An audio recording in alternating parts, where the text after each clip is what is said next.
अस्सलाम वालेकुम, good morning and welcome to a brand new episode of Expresso. मैं हूं आपका होस्ट अली अनीक सैयद और मैं हूं हिना आदिल। उम्मीद है आप खैरियत से होंगे। आज के दिन का आगाज़ आप कर चुके होंगे।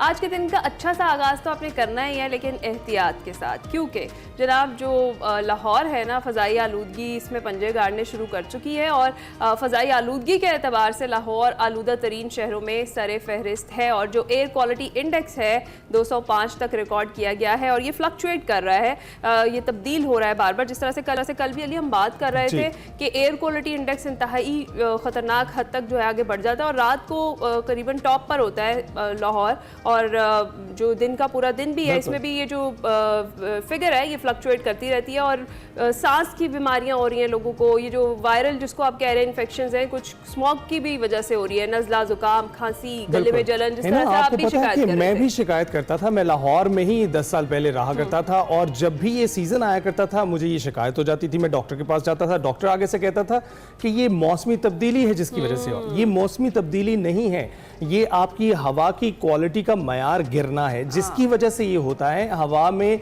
ऐसे ज़रात शामिल होते हैं जो आपके जिस्म में जाते हैं और फिर ये तबाही फैलाते हैं। इसलिए ज़रूरी ये है कि मास्क पहने, एहतियाती तदाबीर लें और इस सीजन में कोशिश करें कि मोटरसाइकिल पर जो सफ़र करने वाले अफराद हैं वो खास तौर पर एहतियात करें। और अली अभी आपको पता है कि चावल की फसल का सीजन है तो उसके बाद जो बाकियात हैं उनको आग भी लगाई जाती है, तो ये सारी जो सिचुएशन बनती है ना, इसमें स्मॉग फिर बहुत ज़्यादा बढ़ जाती है। ख़ास तौर पर जो बच्चे और बुजुर्ग हैं ना, उनके लिए खासी एहतियात की ज़रूरत है। बिला ज़रूरत घर से बाहर ना निकले, अगर निकलें तो माहिरीन ये कह रहे हैं कि आप मास्क का इस्तेमाल करें और ग्लास एहतियात करें। आगे बढ़ते हैं हिना और अपने नाजरीन को बताते हैं एक बड़ी खबर है खेल के मैदान से, क्रिकेट के मैदान से। टेस्ट सीरीज खेलने के लिए पाकिस्तान इंग्लैंड की टीम पहुंच गई है और इंग्लिश ऑलराउंडर कप्तान बेन स्टोक्स की क़यादत में इंग्लैंड की जो टीम है मुल्तान एयरपोर्ट पहुंची है। आपको ये बताएं 2 रोज़ आराम के बाद 4 अक्टूबर से अपनी प्रैक्टिस शुरू करेगी। 7 अक्टूबर को पहला मुल्तान में क्रिकेट स्टेडियम में, मुल्तान का जो क्रिकेट स्टेडियम है वहाँ पर पहला टेस्ट खेला जाएगा, जबकि दूसरा टेस्ट जो है वो मुल्तान में अक्टूबर में होगा, जबकि तीसरा टेस्ट 24 अक्टूबर को, जी हाँ बिल्कुल, रावलपिंडी में खेला जाएगा 24 अक्टूबर से। और इसके साथ साथ एक और भी अपडेट है अली, बाबर आजम ने कौमी वाइट बॉल क्रिकेट टीम की कैप्टनसी से इस्तीफा दे दिया है। जी, बाबर आजम ने अपने इस्तीफे में ये लिखा है कि वो कप्तानी छोड़ने के बाद बतौर खिलाड़ी किरदार अदा करने और जो अपनी जिम्मेदारियां हैं उनको पूरी करने के लिए तैयार है। इसके साथ ही साथ अपनी परफॉर्मेंस पर तवज्जो भी देना चाहते हैं। उन्होंने मजीद कहा कि मैंने इस गुज़िश्ता माह पीसीबी और टीम मैनेजमेंट को मुतला कर दिया था और इस टीम की क़यादत करना मेरे लिए एजाज़ की बात रही, लेकिन अब वक्त आ गया है कि मैं कप्तानी से दस्तबरदार हो जाऊं। बिल्कुल, और ये एक अच्छे फैसले के तौर पर लिया जा रहा है। इस पर काफ़ी हिमायत हासिल हो रही है बाबर आजम को, ना सिर्फ सोशल मीडिया पर बल्कि उनके हलकों में भी, क्योंकि उनकी कप्तानी पर ही तनकीद की जाती थी। उनकी कारकर्दगी पर कोई तनकीद नहीं करता था, उनके खेल पर कोई तनकीद नहीं करता था, जब भी करता था कप्तानी पर करता था। काफ़ी प्रेशर में बाबर आजम पिछले कई मैचेस से कप्तानी कर रहे थे और अगर ये देखा जाए कि उनके मद्दा आज क्या कह रहे हैं तो आप खुद भी देख सकते हैं सोशल मीडिया पर कि वो उनकी हिमायत कर रहे हैं और शुक्रिया अदा किया है बाबर आजम ने उनकी हिमायत पर। उनका ये कहना है कि वो अपने खेल पर जो मरकूज़ करेंगे, अपनी फैमिली पर तवज्जो मरकूज़ करेंगे, वो अपनी फैमिली को वक्त देंगे और इसके साथ साथ कोशिश ये करेंगे कि जिस तरह से बेहतरीन पॉसिबिलिटी के साथ वो अपनी कॉन्ट्रीब्यूशन पेश कर सकते हैं, ना सिर्फ क्रिकेट टीम के लिए बल्कि पाकिस्तान के लिए, वो ऐसा करते रहेंगे। बिल्कुल, अब जरा कुछ बात कर लेते हैं इसराइली जारियत के हवाले से। तो कल भी हम बात कर रहे थे, मशरिक़ वस्ता में बड़ी जंग छिड़ गई है। गुज़िश्ता रोज़ ईरान ने भी इसराइल पर सैकड़ों बैलिस्टिक मिसाइलों से बड़ा हमला किया है और उसके बाद फिर तल अबीब धमाकों से गूंज उठा, सायरन भी बुझा दिए गए और ईरान हमलों के बाद इसराइल ने संगीन नताइज की धमकी दे दी है। ईरान ने भी रद्द अमल की सूरत में इसराइल को मजीद हमलों की धमकी भी दी है। बिल्कुल है ना, जिसका डर था वही हुआ है। एस्कलेशन बढ़ती चली जा रही है। ये खास तौर पर मशरिक़ वस्ता में इसराइल की जारहाना कार्रवाइयों की वजह से अपने दीगर हमसाया ममालिक में ये सिलसिला तनाव और तनाज़ात बढ़ते चले जा रहे हैं। ईरानी सदर मसूद पेज़ेश्कियान ने यह भी कहा है कि इसराइल पर मिसाइल हमले से फैसला कुन जवाब दिया गया है और ईरानी पासदारान इनकलाब का कहना है कि हसन नसरुल्लाह और इस्माइल हनिया की मौत का यह बदला लिया गया है। आपको ये बताएं कि दूसरी जानिब इसराइल का ये कहना है कि हमारे दिफाई निज़ाम ने बेशतर ईरानी मिसाइल फ़ज़ा में ही तबाह कर दिए थे, ईरान को हमले की भारी कीमत चुकाना पड़ेगी। जबकि ईरानी मीडिया ये रिपोर्ट कर रहा है कि उन्होंने अपने अहदाफ को कामयाबी से निशाना बनाया है और तकरीबन 80 से 90% जो अहदाफ हैं वो टारगेट किए गए हैं, वहाँ पर मिसाइल गिरे हैं, वहाँ पर नुकसान हुआ है, लेकिन अभी तक इसराइल की जानिब से जो जानी और माली नुकसान की जो इतलात हैं वो हम तक नहीं आ सकी हैं। सिर्फ ये बताया जा रहा है कि 2 अफराद इसमें हलाक हुए हैं। दूसरी जानिब अमरीकी सदर जो बाइडन ने ईरानी हमलों के बाद अमरीकी अफवाज को इसराइल का दिफा करने का हुक्म दे दिया है। बिल्कुल इसी तरह से ये सारी सूरत हाल बन रही है मशरिक़ वस्ता की, इस पर हम बात कर लेते हैं। डॉक्टर जमील अहमद खान साबिक सफ़ीर है हमारे साथ मौजूद है। अस्सलाम वालेकुम डॉक्टर साहब, गुड मॉर्निंग। ये जो situation, very good morning doctor साहब, ये जो पूरी सिचुएशन बनती हुई हम देख रहे हैं मशरिक़ वस्ता की, हम एक्सपेक्ट तो कर रहे थे कि ईरान की तरफ से भी रद्द-ए-अमल आएगा, तो अब ये रद्द-ए-अमल आया है ईरान की तरफ से, आगे इस जंग को मजीद फैलता हुआ देख रहे हैं फिर आप? जी, ये जंग तो खैर फैलेगी, लेकिन फिल वक्त महसूस होता है कि इसमें कुछ बैकडोर डिप्लोमेसी चलती रही और उसके सबूत इस तरह मिलते हैं या इसका इशारे इस तरह मिलते हैं कि एक तरफ तो शिद्दत बड़ी तेजी से बढ़ गई थी, आगे तपिश बढ़ गई थी इजराइल की तरफ से, और ईरान ने भी बड़े वाज़ेह कर दिया था, बल्कि ईरान ने तो वाज़ेह कर दिया था जब इस्माइल हानिया साहब को शहीद किया गया था, और उसके बाद जब हसन नसरुल्लाह साहब की शहादत हुई तो उस वक्त वाज़ेह कर दिया था, और ये इल्म था पूरी दुनिया को कि ईरान किसी न किसी वक्त हमला करेगा।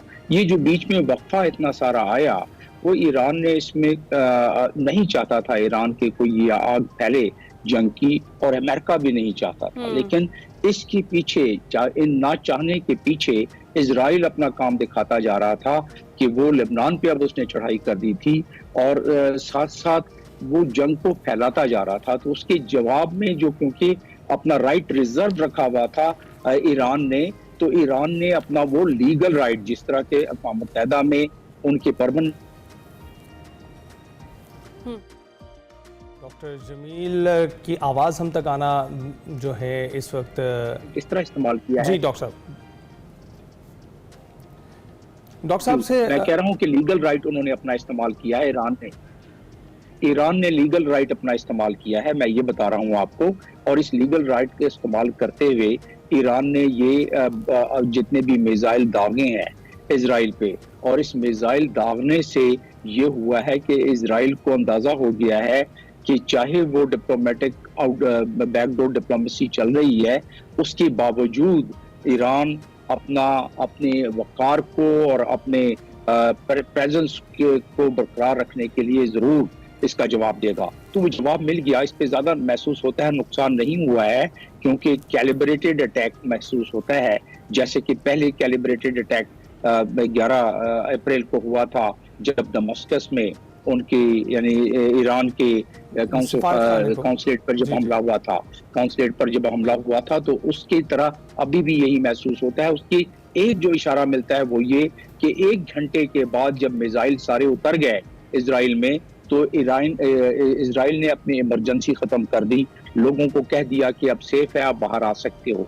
तो ये एक काफी मुझे इशारा इसमें मिलता है कि जो बैकडोर डिप्लोमेसी, जिसमें ओमान भी इन्वॉल्व है, जिसमें स्विट्जरलैंड भी इन्वॉल्व है, उसकी वजह से वो थोड़ा सा कंट्रोल है ये। लेकिन ईरान ने बिल्कुल वाज़ेह कर दिया है कि ये ग्लिम्पसेस हैं जो हमने आपको दिखलाए हैं, ये सिर्फ हमने आपको अक्स दिखलाया है। अगर आपने ये मामला दरअंदाजी नहीं छोड़ी ईरान के खिलाफ या जो लबनान में इंट्रूजन की है, तो हम फिर इससे ज्यादा कर सकते हैं, ये उन्होंने इशारा दे दिया।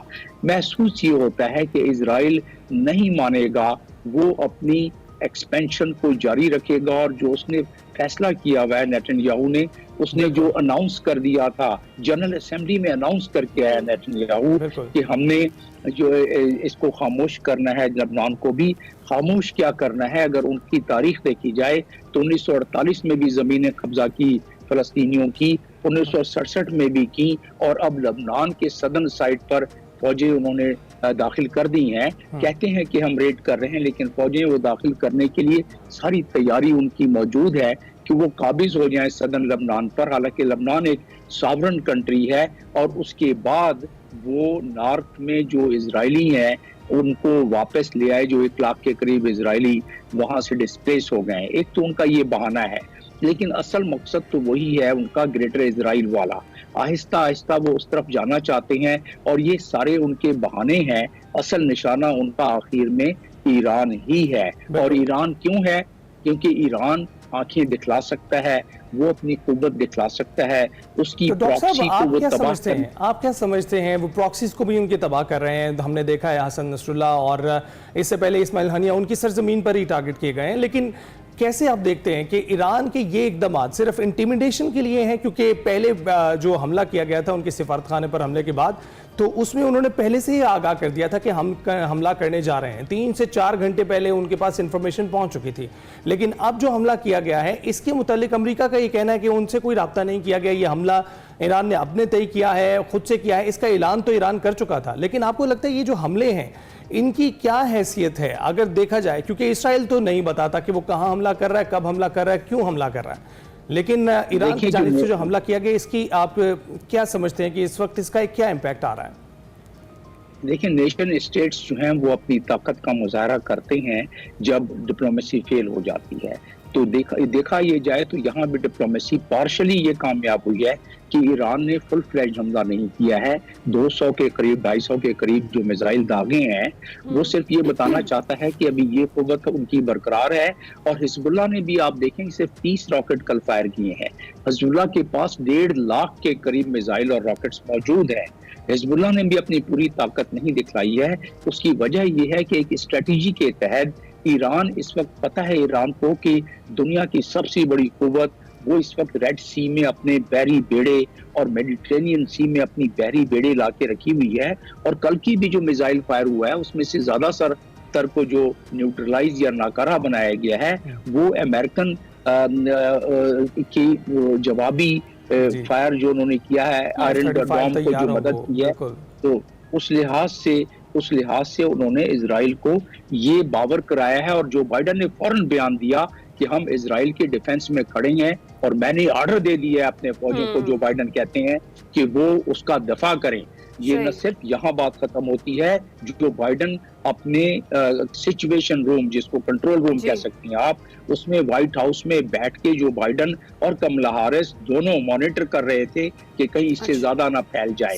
तो मेरा मानना ये है कि ये किसी लिहाज से इसमें बैकडोर डिप्लोमेसी भी काम हुई है और ईरान ने अपनी इज्जत और नामूस और वकार को भी साबित कर दिया है कि हम बदला ले सकते हैं कि और अमेरिका को भी पावर करा दिया है कि वो बदला ले सकते हैं। अच्छा डॉक्टर साहब, आपको लगता है कहीं ना कहीं जो इसराइली वज़ीर-ए-आज़म है नेतन्याहू, क्या वो एक ये भी वजह हो सकती है जो खित्ते में बढ़ती हुई कशीदगी है उसको इसलिए भी नहीं रोकना चाहते कि अगर मामला सुलझ गए तो फिर उनकी कारकर्दगी पर सवाल उठ जाएंगे और उनको भी घर जाना पड़ेगा? फिर वो एक पहलू है, पॉलिटिकल पहलू है, क्योंकि राइट विंग गवर्नमेंट है इस वक्त, कोलिजन गवर्नमेंट है इजराइल में।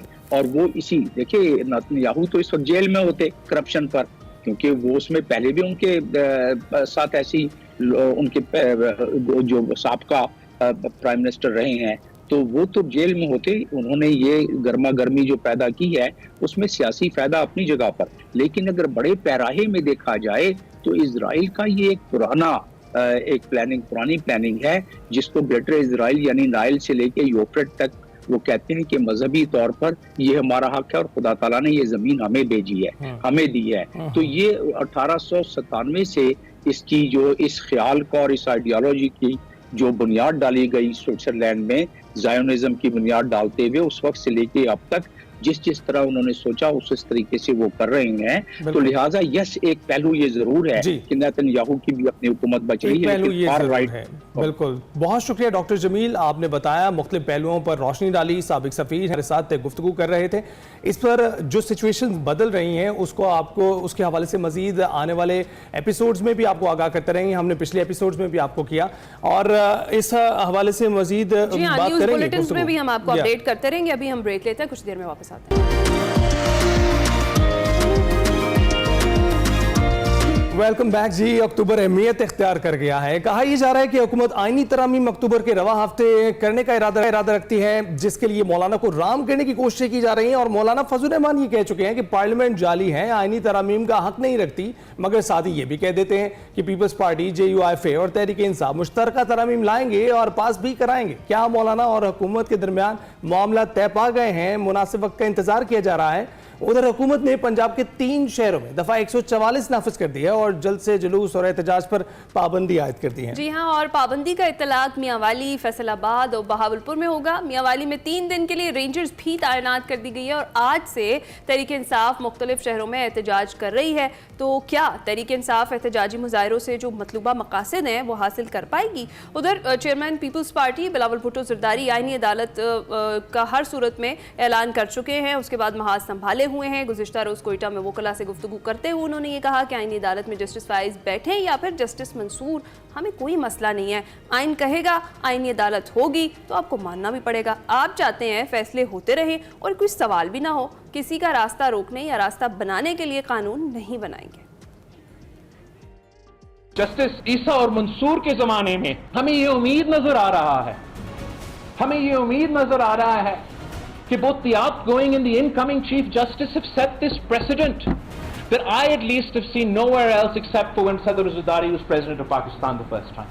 I don't give a damn कि इस्लामाबाद में क्या लड़ाई हो रहा है भाई, मेरा इससे कोई ताल्लुक ही नहीं है। आईनी अदालत आप कैसे कह सकते आप नहीं मानेंगे?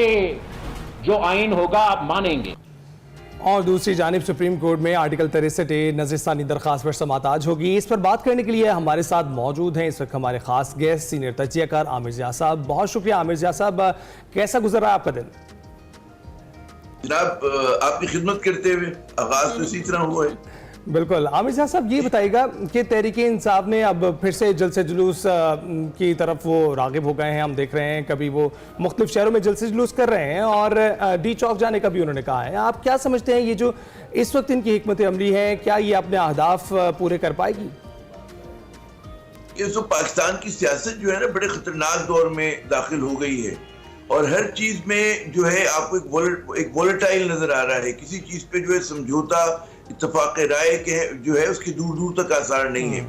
आप अदालती महाज देखें भी, आप खुद इसका तस्करा कर रहे थे जहां से आपने गुफ्तगू का आगाज किया कि हमारी आला अदलिया बदकिस्मती से मुनकसिम है और उसमें जो बाहमी लड़ाई है मोअज़्ज़िज़ जज हज़रात की, वो बहुत मतलब अलामती नहीं है बल्कि खुल के सामने आ गई है। अच्छा, इस तनाज़ुर में आप देखें कि हुकूमत जो है वो इस बात के दर पे है कि हर हालत में इंतहाई मुतनाज़ा किस्म की जो आईनी तरमीम है उनको मंजूर करवाए और वो जो अंग्रेजी में कहा जाता है ना बाय हुक और बाय क्रुक, वो बिल्कुल उसी तरह से करना चाहती है।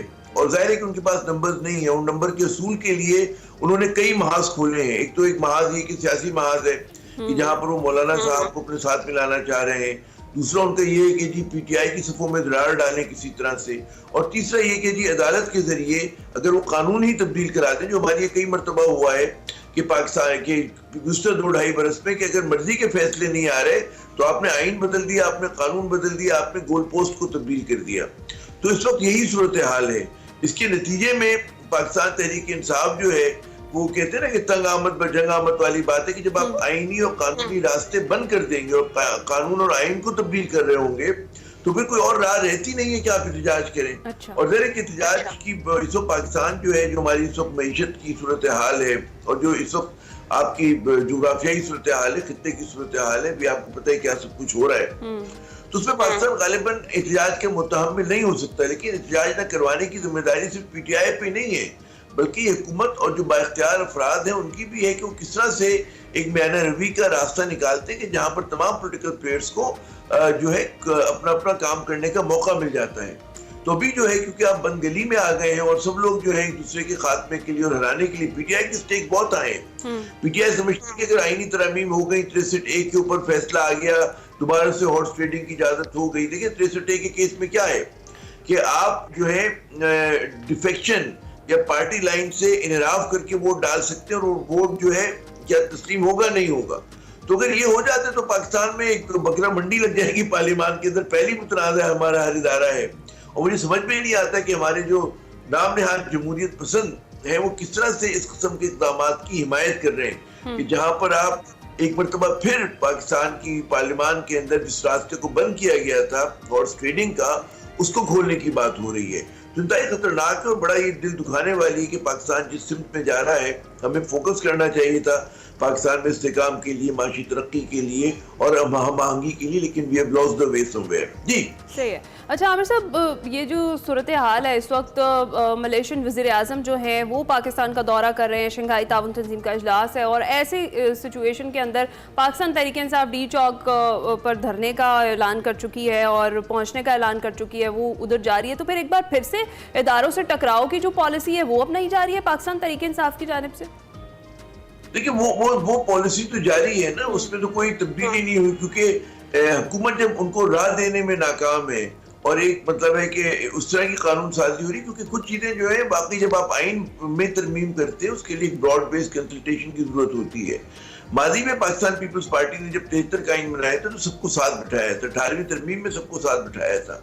तो इस बार क्या बात है कि जी रात के अंधेरे में पहली कोशिश की गई और उसके बारे में खुद उनके MNAs को नहीं पता था, उनके सेनेटर्स को नहीं पता था, और दोबारा भी आप इस तरह से कर रहे हैं कि जिससे एक फेयरनेस का जो एहसास है वो खत्म हो रहा है। और लग ये रहा है कि किसी को रोकने के लिए, बेशक बिलावल साहब कहते रहे जो अभी आप दिखा रहे थे कि मेरा आई गिव अ डैम, वो भाई मतलब है कि लोग जो है सब बड़े नाखुश हैं और आपकी जो तरजीहात हैं वो बहुत ही गलत तरजीहात हैं। आप माने ना माने, ठीक है कि इस मुल्क के अंदर जो है आप माशाल्लाह पार्लियामान में बैठे हुए हैं और फैसले कर रहे हैं, लेकिन लोग इस पार्लियामान की लेजिटिमेसी को जो है वो चैलेंज कर रहे हैं। और जब हुकूमत को पता है कि SCO का इजलास इतना अहम इजलास होना है, तो आप बजाय इसके कि कंसेंसस की बात करें, आप मुतनाज़ा चीजें क्यों छेड़ रहे हैं? बिल्कुल। आपके पहले मुतनाज़े, आप एक नया महाज खोल के जब बैठ जाएंगे। साहब, हम ये भी देखते हैं कि ऐसी ही सिचुएशन पहले भी थी और वो सिचुएशन ये थी कि ऑपोजिशन में थी तहरीक इंसाफ और इक़्तिदार में आने वाली थी और तब चाइना जो है यहाँ पर इन्वेस्टमेंट्स लेकर आ रहा था और यही हुकूमत बार बार कह रही थी कि अगर आप एहतजाज करेंगे, धरने देंगे, सड़कों पर निकलेंगे तो वो सरमायाकारी मुतासिर होगी। और हमने देखा आने वक्त में ऐसा हुआ, अब फिर से ऐसा किया जा रहा है। तो क्या आपको लगता है कि अब ये मुतहम्मिल हो सकता है पाकिस्तान ऐसी किसी सिचुएशन का शिकार होने पर, या तहरीक इंसाफ को ये समझाने की कोशिश की जा सकती है कि अगर ऐसे मौक़ों पर आप एहतजाज जारी रखेंगे तो उससे पूरे मुल्क का नुकसान होगा? देखिए जो टाइमिंग है ना वो सब कुछ होती है। आपकी बात बिल्कुल दुरुस्त है कि पाकिस्तान मुतहम्मिल नहीं हो सकता, मैंने पहले जुमले में ही कहा था। मगर वो जब पहली बार धरना दिया गया था 2014 गालिबन था, उस पर आज के हालात में बड़ा फर्क। उस वक्त हुकूमत के इस तरह का जबर नहीं था, उस वक्त इस किस्म की कानून साजी नहीं हो रही थी। उस वक्त एक मुतालबा था कि जी कुछ जो है हल्के खोले जाएं। अब तो पूरा का पूरा इलेक्शन की लेजिटिमेसी क्वेश्चन है। और सबसे बड़ी बात जो PTI के ऊपर दबाव बना हुआ है इसके खिलाफ पे, वो ये कि जी कानून साजी आप कर रहे हैं जो वन साइडेड है और जिसके अंदर आपको पता है कि आप हमारी अदालती निज़ाम को जो है सीनियर वकील कहते हैं कि तबाह कर रहे हैं, उसकी आला दलिया की खुद मुख्तारी को, उसकी आज़ादी को मुतासिर कर रहे हैं। कि जब आपको सुप्रीम कोर्ट का चीफ जस्टिस जो है नहीं उसका जो है कॉन्स्टिट्यूशनल कोर्ट का वो वज़ीर आज़म अगर अपॉइंट करेगा, उसके बाद तो आपने कोई रास्ता ही नहीं छोड़ा, तो आपकी एग्जीक्यूटिव के नीचे लग जाएगा। ये तो हमारे मुस्तकबिल का सवाल है और उस पर अगर अभी मज़ाहमत नहीं होगी तो कहाँ होगी? सिविल सोसाइटी के लोगों से पूछें कि वो किस तरह से परेशान है। 300 वकीला ने खत लिख के दिया है, सीनियर तरीन वकीला ने, कि जनाब आप इस रास्ते को रोकें। अगर हुकूमत पॉज ले, हुकूमत कहे कि जी हम भी इसको मौखर करते हैं, इतनी क्या जल्दी, कौन सा आसमान टूटा पड़ रहा है, हम इसको SCO के बाद उठाएंगे, हम ये अहम काम कर ले उसके बाद उठाएंगे। हम चाहेंगे कि PTI के लोग भी आके बैठे, हुकूमत के लोग यही बात आमिर साहब मैं यही ऐड करना चाह रही थी कि अगर जिस तरह से बिलावल भुट्टो भी कल इस पर बात कर रहे थे कि आईनी तरामीम और आईनी अदालत पर, उन्होंने कहा है कि ये सिर्फ जस्टिस फाइज के लिए नहीं हम कर रहे, जस्टिस फाइज बैठे आईनी अदालत में या फिर जस्टिस मंसूर बैठे, हमें इससे कोई मसला नहीं है। तो आपको लगता है कि आईनी अदालत का क्या वाकई इस वक्त ज़रूरी है मुल्क में, इसके लिए इतनी ज़्यादा तगोदो की जा रही है? और अगर इसमें ऐसा कुछ है ही नहीं तो फिर हुकूमत तहरीक इंसाफ को ऑन बोर्ड ले क्यों नहीं रही? देखिए बहुत छोटे से सियासी मफादात के लिए पहले कानून साजी हुई थी, फर्स्ट फेज में PDM की और NAB के लिए हुई थी, जिसमें शख्सी और खानदानी मफादात थे। अब महदूद सियासी मफादात के लिए आप आइन को तब्दील कर रहे हैं और इसका मतलब है कि इतने साल पाकिस्तान चला, अगर फर्ज करें आम आदमी का गम होता है तो ये लोअर कोर्ट में जो है जहाँ पे 80 लाख से ज्यादा मुकदमात हैं, वहां पे आप जो है कानून साजी करते, वहां पे लोगों की जिंदगी आसान बनाते। यहाँ पर 150-200 मुकदमात हैं। सुप्रीम कोर्ट में वो लोग जाते हैं कि जिनके बड़े बड़े कॉर्पोरेट के मसले होते हैं, फना होते हैं। और आप ये जो कहते हैं ना कि जी अदालत पे, सुप्रीम कोर्ट पे बोझ है, वो बोझ इस वजह से है कि जब पार्लियामान अपना काम सही नहीं करेगी तो हर जो सियासी मुकदमा होगा वो सुप्रीम कोर्ट में जाएगा। अगर इलेक्शन बर वक्त हो रहे हों इलेक्शन कमीशन ऑफ पाकिस्तान अच्छा काम कर रहा हो, ईमानदारी से काम कर रहा हो, तब तो कोई मसला ही नहीं है, ठीक है ना। तो हमारे यहाँ तो इन लोगों ने खुद जो है डोर को उलझाया है, और डोर को उलझाकर जो है ये लोग चाह रहे हैं, ये समझ ये रहे हैं कि जनाब अब तो चीजें जो है हम हर तरह से मतलब इस तरह की कानून साजी करें कि मुल्क हमारी गिरफ्त में आ जाए। तो हुकूमत की ज्यादा जिम्मेदारी कि इसमें जरा सा पॉज ले, और पाकिस्तान उससे पहले भी बगैर कॉन्स्टिट्यूशनल कोर्ट के चले। सबसे अहम बात आप ये समझिए कि जिन ममालिक में कॉमन लॉ है, जिन ममालिक में कॉमन लॉ है, जैसे पाकिस्तान हो गया, बरतानिया हो गया, और दीगर इस तरह के जो कॉमनवेल्थ के वो ममालिक हैं, वहां पर कॉन्स्टिट्यूशनल कोर्ट की जगह ही नहीं है। यहाँ पे तो मतलब है आप कर क्या रहे हैं, क्यों कर रहे हैं ये चीज। तो बड़े बड़े जो हमारे जो है वकीला वो ये सवाल उठा रहे हैं, लेकिन हमारे जो पोलिटिकल रिलेटेड है पीपल्स पार्टी से, लीग से वकील, वो उसकी तादीलें पेश कर रहे हैं। तो बहुत ज्यादा नुकसान होगा लॉन्ग टर्म। बिल्कुल बिल्कुल। और हम देख रहे हैं खतूत पर खतूत लिखे जा रहे हैं, इदारे की साख भी दाव पर लगी हुई है। लेकिन आमिर साहब, दूसरी जानब हम देखते हैं वजीर आजम अपने खिताब में कह रहे हैं कि हम वापस उस तरक्की की मनाजिल को तय कर रहे हैं जहां से इस सिलसिले को तोड़ा गया था। अब फिर से वो बता रहे हैं कि बेहतर शरह के साथ हम आगे बढ़ रहे हैं और कमी लाई गई है जो महंगाई है उसमें, और आवाम तक ये रिलीफ पहुंचाया जा रहा है। लेकिन क्या आपको लगता है कि ये सिर्फ एक कागजी कार्रवाई है या वाकई ऐसा कुछ हो रहा है? ये पहले तो समझे ना कि मैशत का ये जो इस वक्त कह रहे हैं, अभी सबसे ज्यादा अफरात ज़र में कमी की बात कर रहे हैं ना, तो कुछ चीजें जो है वो in spite of this government या डिस्पाइट दिस गवर्नमेंट हो रही हैं। यानी कि 25 करोड़ का मुल्क है इस वक्त। हमारी जब महंगाई बढ़ी थी, एक तो उसकी वजह से बढ़ी थी कि वर्ल्ड कमोडिटी प्राइसेस का जो इजाफा हुआ था उसका पाकिस्तान पे बरह रास्त असर पड़ा था, हैवी टैक्सेशन का असर पड़ा था, यूक्रेन वॉर का असर पड़ा था। अभी हमारे ग्लोबल जो कमोडिटी प्राइसेस है बशमूल क्रूड ऑयल के, उसमें कमी वाक़या हुई है। और उसमें कि टेम्परेरी, क्योंकि जो मिडल ईस्ट में दोबारा से जंग के बादल कहते हैं आ गए हैं, उसकी वजह से हो सकता है कि दोबारा शूट अप करें। तो ये चीजें इसलिए हुई हैं जो अफरात ज़र में कमी। अच्छा, अफरात ज़र में कमी का मतलब ये नहीं कि महंगाई कम हुई है और चीजें सस्ती हो गई हैं। पहले अगर 38% या 31% की रफ्तार से महंगाई बढ़ी थी तो वो गुज़श्ता 9% पे थी, और इस मरतबा 7% से जरा सी कम है। यानी कि अब भी महंगाई 7% से बढ़ रही है। और अब इस ट्रेंड को बरकरार रखने के लिए आपको मुल्क में सियासी इस्तेकाम की जरूरत होगी। देखिए, IMF का प्रोग्राम हमें मिल गया, एक अच्छी बात हुई, और मतलब है कि इस वक्त हमारे पास कोई और चारे कार नहीं था। लेकिन कर्ज लेके जश्न मनाना तो कुछ समझ में नहीं आता, ये कोई कारकर्दगी, ठीक है ना। और बहुत सारी चीजें अब मतलब है कि जब PTI की हुकूमत गई थी तो आप माशी इशारिये देखें तो कोई बहुत ज्यादा तब्दीली नहीं आई है। हुकूमत के तब्दीली के बाद आप देखें बहुत खराब हुए थे, और अब जाहिर है कि 25 करोड़ का मुल्क है, हमें दोस्त मदद कर रहे हैं तो चीजें बेहतर हो रही हैं। लेकिन जब तक आप सियासी से नहीं लाएंगे तब तक ये सबसे इम्पोर्टेंट बात यही है। बहुत शुक्रिया आमिर ज़िया साहब, आप बात कर रहे थे ओवरऑल सियासी सूरत हाल है, और उस पर भी उन्होंने एंड में यही कहा है कि जब तक जो सियासी इस्तेहकाम है वो नहीं आता तब तक मुआशी इस्तेहकाम किसी सूरत नहीं आ सकता। आपने कहीं नहीं जाना, हम ब्रेक पर जाएंगे, कुछ देर में वापस आएंगे।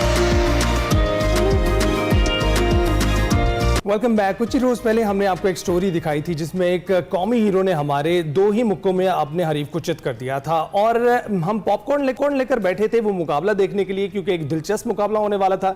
लेकिन पॉपकॉर्न शुरू करते ही मुकाबला ख़त्म हो गया, और फिर हमने देखा कि कैसे उस्मान वज़ीर ने अपनी ताकत का लोहा ना सिर्फ पाकिस्तान में, ना सिर्फ इंडिया में, बल्कि दुनिया भर में मनवाया, और आज वो हमारे साथ मौजूद हैं। हिना, हम उनके हवाले से पहले अपने नाज़रीन को एक बार बताते चलें कि उनका चर्चा भारत में तो हो ही रहा है, लेकिन ख़ास तौर पर पाकिस्तान में प्रोफेशनल बॉक्सिंग के पाक भारत टाकरे के पहले ही राउंड में उन्होंने जो कारकर्दगी दिखाई थी अपने हरीफ को थिलक को गिराते हुए, उसका बहुत चर्चा है। और पहला राउंड आपको एक बार फिर से याद दिलाते हैं। पहला राउंड शुरू हुआ था तो चंद सेकंड बाद ही उस्मान का जोरदार मुक्का भारतीय बॉक्सर सह नहीं सका था और रिंग में वो बैठ गया था।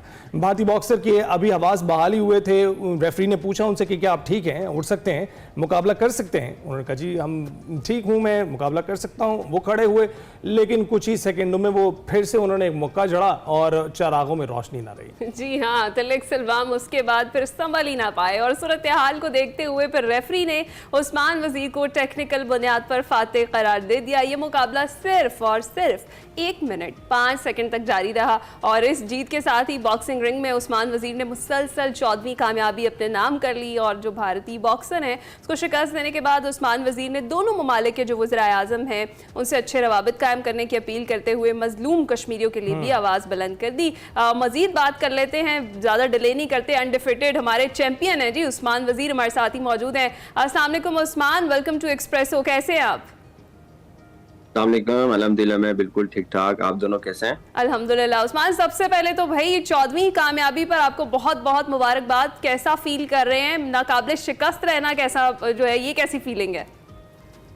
अल्हम्दुलिल्लाह, आप सबको भी मुबारक हो, पाकिस्तान को मुबारक हो। देखिए, बहुत खुशी है और हर कंट्री के अगेंस्ट विन करना खुशी है, मगर इंडिया से मैच जीता तो हमारे जो लोग हैं जैसे पाकिस्तान, इंडिया, आपको पता है क्रिकेट हो, जेवलिन हो, बॉक्सिंग में भी अब एक राइवलरी स्टार, लोग बहुत एक्साइटेड हैं, तो लोगों की खुशी मैटर करती है हमारे लिए, तो उनकी वजह से मैं भी बहुत खुश हूँ। बिल्कुल उस्मान, और देखें मैंने एक बहुत अरसा पहले एक फिल्म देखी थी ब्रैड पिट की जिसमें वो एक वन पंच मशीन, और जैसे ही आपकी फाइट देखी मुझे वो किरदार याद आ गया। क्या कुछ उससे इंस्पायर्ड तो नहीं है आप, वन पंच मशीन वाला जो किरदार था स्नैच में? नहीं, देखें, डेफिनेटली इंडिया के अगेंस्ट था और एक एक्स्ट्रा मोटिवेशन थी, उसके लिए हमने ट्रेनिंग कैंप किया था, अच्छी तैयारी की थी, मगर हमने ये नहीं सोचा कि इतने जल्दी पंच लैंड होगा। मगर आपको पता है, लाइक एज अ मुस्लिम आप मेहनत करते हैं, अल्लाह ताला हमें रिजल्ट देते हैं, अच्छे रिजल्ट देते हैं, जो एक्सपेक्ट नहीं करते वही रिजल्ट मिलते हैं। तो ऐसे ही हुआ। फर्स्ट 30 सेकंड में बॉडी शॉट उनको लगा तो वो नॉक डाउन हुए फर्स्ट राउंड में, मगर वो दोबारा सर्वाइव करके खड़े हुए। तो फिर मुझे कोच की आवाज आई कि लाइक वो स्टिल रिकवर नहीं किया हुआ उनने, क्योंकि बाहर से जो कोच में वो की आवाज आई मुझे, कोच अस्मत की। तो मैं दोबारा फिर हाथ नीचे थे, जब मैंने अटैक किया तो फिर मैंने चिन में मैंने अटैक किया, मेरा फोकस चिन में था, हेड पे, तो वो शॉट लगा राइट को, तो फिर दोबारा वो नॉकआउट हो गया। हाँ, तो मैं तो बार बार यही देख रही हूँ कि 1 मिनट और 5 सेकंड का ये मुकाबला था और मतलब आपने संभलने का मौका दिया ही नहीं। कोई एकदम से देखते ही आपको, आपने जैसे कहा कि इंडिया का जब सामने होता है प्लेयर तो फिर एक्स्ट्रा मोटिवेशन होती है, ये वजह थी या कोई पर्सनल इससे पहले कोई गुफ्तगू वगैरह भी हुई थी जो खासा गुस्सा आपने निकाला उसके ऊपर? डेफिनेटली, लाइक एक दिन पहले वेट होता है, आपको पता है ऑफिशियल हम एक दूसरे को लाइक सामने आते हैं, एक दूसरे के साथ फेस ऑफ, उसमें भी हमें बहुत सारी बातें हुई। फिर मैं खुद उसे थोड़ा तंग करूं, मैं कहूँगा इंडिया भाई आप रेडी हो? तो वो कहते भाई काम करो, मैं रेडी हूँ, तंग कर रहे थे और बहुत सारी बातें भी थी, मगर मैं यहाँ नहीं बता सकता, एक दूसरे को बताऊँ। डेफिनेटली होता है कि आप अपना गुस्सा और आप अपने ओपोनेंट को फ्रस्ट्रेटेड करते हैं कि वो लाइक प्रेशर में है, वो डेफिनेटली वो ट्रेन का हिस्सा होता है, तो हम करते हैं, वो बहुत सारा हुआ भी। तो ये हर खेल का ही हिस्सा है, आप अपने ओपोनेंट को या अपने साथियों को भी अंडर प्रेशर करने की कोशिश कर रहे होते हैं। मैं बहुत अंडर प्रेशर होता हूँ हिना के साथ बैठा हुआ, लेकिन फिर भी आप बताइएगा कि इस वक्त आपकी क्या फिटनेस रजीम है, क्योंकि आप तो अनडिफिटेड हैं, 14 मुकाबले आपने किए, 14 के 14 जीते, कैसे कर लेते आप? सर अल्हम्दुलिल्लाह, बस सोचा नहीं था, अल्लाह ताला इतना परफॉर्म करवा रहा है, और डेफिनेटली मेहनत, आपको पता है मैं एक्स्ट्रा मेहनत करता हूँ, और मुझे अल्लाह ताला ने चांस दिया, तो मैं चाहता हूँ कि मैं प्रोफेशनल बॉक्सिंग में जैसे मोहम्मद अली, कीले, माइक टाइसन, ये जो बड़े बड़े जितने भी हमारे नाम है दुनिया में, ये एक लेगेसी छोड़ के गए, इन्हें अपनी कंट्री को टॉप पे लाया। तो अल्लाह ने अगर आज मुझे चांस दिया तो मैं भी चाहता हूँ कि मैं ऐसा कुछ करूँ। जैसे आपको पता है मैंने फर्स्ट एवर एंड ओनली मैं इस टाइम वर्ल्ड यूथ चैंपियन हूँ प्रोफेशनल बॉक्सिंग में। एशिया टाइटल मैंने पाकिस्तान के लिए मैंने पाकिस्तान को दिलवाया है, तो इसी तरह मेरी कोशिश है प्रोफेशनल बॉक्सिंग में वर्ल्ड टाइटल यूथ, उसके बाद एशिया, फिर मिडिल ईस्ट, तब मैं ओपन टाइटल्स में पाकिस्तान को जितवा के दूं। इंशाल्लाह हमारी ढेरों दुआएं हैं। अच्छा, आप मुझे बताएं उस्मान, इस फाइट से पहले भी कोई वेट वगैरह आपने गिराया? अगर गिराया तो फिर कितना और कितने टाइम पे? मेरा वॉकिंग वेट होता है 75 किलो में, आता हूँ 66 किलो में, तो ऑलमोस्ट लूज किया। और आपको पता है शुरू में तो थोड़ा फेट होता है, लाइक 3-4 kg आपका फेट होता है, उसके बाद आप वाटर कट स्टार्ट करते हैं, तो वो लाइक एक ट्रेनिंग सेशन में हम 3 kg कम करते हैं, वो थोड़ा लोगों को समझ नहीं आता। बेसिकली वो वाटर कट भी होता है, फिर आपने अपनी डाइट भी मेंटेन करनी होती है, तो स्लोली फिर क्या खाते हैं, किस तरह से डाइट मेंटेन? और ये बताए क्या वाकई क्या खाते हैं कि 2 मुक्कों में ही आपने अगले बंदे को चारों शाने चित कर दिया? देखें, ये इससे मैं कहूँ कि जैसे हमारा इसी बात से याद है कि हमारा एक स्पॉन्सर है जिसने मुझे अभी इंडिया फाइट के लिए सपोर्ट किया, एक्टिवेट, इंडिया हॉस्पिटल लाहौर, वो एक मल्टीविटामिन है एक्टिवेट, हम वो भी यूज़ करते हैं, वो भी ज़्यादा आपके लिए इफेक्ट करता है परफॉर्मेंस में। तो इसी तरह उसके अलावा जो बॉयल चीज़ें ज़्यादा हम, क्योंकि वेट भी हमने कार्ब्स भी अपने पूरे करने, प्रोटीन भी करना है और वेट भी गेन ना हो, तो ऑयल वगैरह सब होता है। उसके बाद जो हमारी न्यूट्रिशन है वो हमें लाइक 200 ग्राम 300 ग्राम उसके मुताबिक जो हमारी डाइट होती है, जिसमें चिकन है, मटन है और वेजिटेबल्स, वो सारे बॉयल ही होते हैं। तो वो सही सही, तो हेल्दी डाइट बड़ी ज़रूरी है, आप ये कह रहे हैं। तो उस्मान, आपको इस फाइट के बाद गवर्नमेंट की तरफ से या फिर जो प्राइवेट स्पॉन्सर्स हैं उनकी तरफ से कुछ रिस्पांस मिल रहा है, कोई सपोर्ट का इरादा जाहिर किया जा रहा है उनकी जानिब से? President prime minister Shahbaz Sharif साहब ने कॉल की, मुबारकबाद दी मुझे, राना मशहूद साहब ने भी कॉल की जो यूथ, और इससे काफ़ी सारे फेडरल मिनिस्टर्स हैं जिन्होंने मुझे कॉल की, मुबारकबाद दी, खुशी हुई, मुझे इज्जत मिली। और डेफिनेटली आपके प्लेटफॉर्म से मैं एक prime minister of Pakistan Shahbaz Sharif sahab और IPC के जो हमारे मिनिस्टर हैं राना सनाउल्लाह साहब, क्योंकि उनके पास, आपको याद होगा मैंने 2 साल पहले वर्ल्ड यूथ चैंपियनशिप जीता था, तो उस टाइम मुझे अनाउंस हुआ था, फिर मेरे ऑफिशियल डॉक्यूमेंट्स रिकमेंड हुए थे, मुझे एक फाइनेंशियल, तो अनफॉर्चुनेटली मैं 2 साल पहले वर्ल्ड यूथ चैंपियन बना, वो आज तक मुझे नहीं मिला। पाकिस्तान स्पोर्ट्स बोर्ड की, फिर वो वहाँ से रुके, अभी फिर दोबारा वो केस बन के IPC के जो हमारे सेक्रेटरी साहब हैं उनके पास आया हुआ है, तो स्टिल वो रुका हुआ है। तो आपके चैनल से मैं वो रिक्वेस्ट करना चाहता हूँ, जो मैं 2 साल पहले सेक्रेटरी साहब देखें, हमारा हीरो है, बेहतरीन कारकर्दगी दिखा रहा है, आप इनकी मदद कीजिए। अच्छा उस्मान, अभी आप राइट है ये, और राइट उनको मिलना चाहिए, और हर एथलीट का यही शिकवा हम देखते हैं, हर प्लेयर का, हर गेम के प्लेयर का जो पाकिस्तान का नाम रोशन कर रहा है, वो यही शिकवा करते हुए दिखाई देते हैं कि उन्हें स्पॉन्सर्स की और गवर्नमेंट की बाकायदा तौर पर सपोर्ट नहीं है। और अगर अभी वो 2 साल पहले की बात करें उस्मान, तो भाई ये तो बात कहाँ से, बिल्कुल उस्मान, लेकिन आप फिक्र ना करें, हम आपकी आवाज़ इसी तरह से बुलंद करते रहेंगे। आप हमारा जो नारा है, पाकिस्तान का नारा है, वो दुनिया भर में यूं ही बुलंद करते रहें।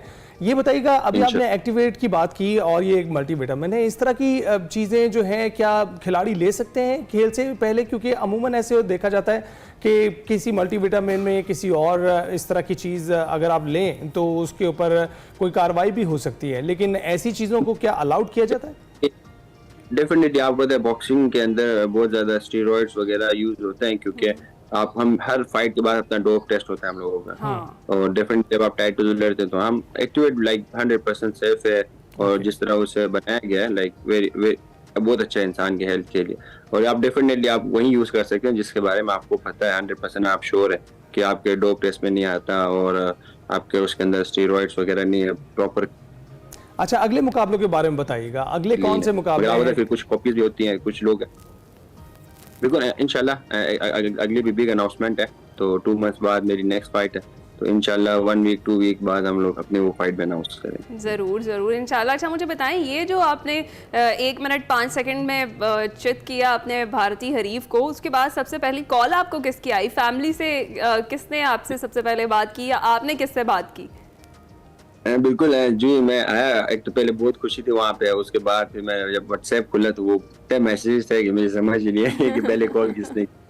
और डेफिनेटली सबसे पहले देखा मैंने अपनी अम्मा को रिप्लाई किया अल्हम्दुलिल्लाह, फिर मैंने अपने वालिद साहब को रिप्लाई किया सबसे पहले, और उसके बाद फिर आहिस्ता आहिस्ता तमाम आप मीडिया वाले जैसे सपोर्ट करते हैं हमेशा से, और मैं आप लोग को हमेशा देख रहा हूँ, आप हमेशा यंग टैलेंट को लाके सपोर्ट करते हैं, ये आप लोगों की बड़ी अच्छी बात है। तो एक्सप्रेसो का प्लेटफॉर्म है ही आपके जैसे हीरोज के लिए, टैलेंट के लिए। भाई हम चाहते हैं कि कहीं पर भी पाकिस्तान का कोई भी नाम रोशन करे, परचम बुलंद करे, तो हमारी कोशिश ये होती है कि सबसे पहले वो एक्सप्रेसो में जरूर है। अच्छा उस्मान, आप ये बताइएगा कि भारतीय जो हरीफ होते हैं वो तो हमारे रिवायती हरीफ हैं, हम उनको हराने की जब भी वो मैदान में आते हैं कोशिश तो करते हैं, लेकिन कुछ ऐसे ममालिक भी हैं जहाँ की फिटनेस रिजीम्स के बारे में हम जानते हैं कि वो अपने आप उनके खिलाड़ी बहुत फिट होते हैं, और अमूमन वो जब अखाड़े में उतरते हैं तो उनसे डर ही लगता है। आपको डर लगता है किसी खिलाड़ी से?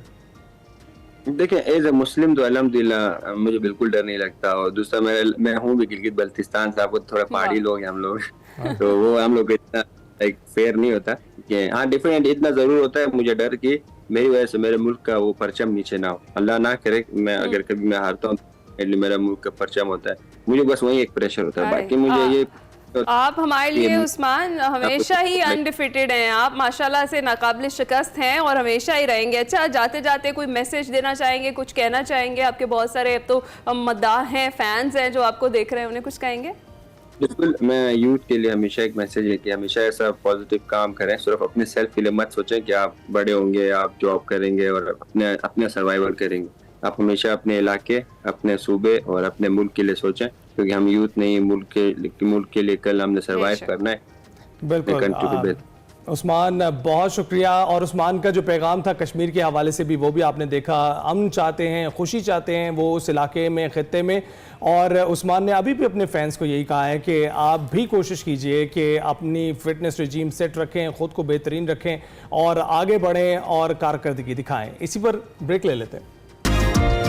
दूसरे हिस्से में खुशामदीद। दूसरा हिस्सा शुरू हो गया है। बहुत सी मुलाकातें अब भी करवानी है, बहुत से सेगमेंट अब भी दिखाने हैं और आपको ख़ास तौर पर तारीख के मुतालिक बताना होता है। हमारे शो का एक ख़ास हिस्सा है तारीख के मुतालिक बात करना, आपको याद दहानी कराते रहना, क्योंकि अक्सर ऐसा होता है कि बहुत से फैसले बहुत सी चीज़ों पर मुनसर होते हैं और ख़ास तौर पर आपकी उन चीज़ों से जो आप अपने पास में एक्सपीरियंस कर चुके होते हैं, और जो आप एक्सपीरियंस करते हैं उनसे जो लेसन ड्राइव करते हैं वही आगे आपको फ्यूचर में मदद देते हैं। और इसीलिए तारीख बहुत ज़रूरी है, जिसके लिए हमने एक ख़ास सेगमेंट रखा है माइंड मैटर्स का। डॉक्टर कमल खालिद आज हमें बता रही हैं मलिका नूरजहां के मुतालिक, वो किन की बेटी थी, ख़ानदानी पस मंज़र क्या था। चलिए देखते हैं।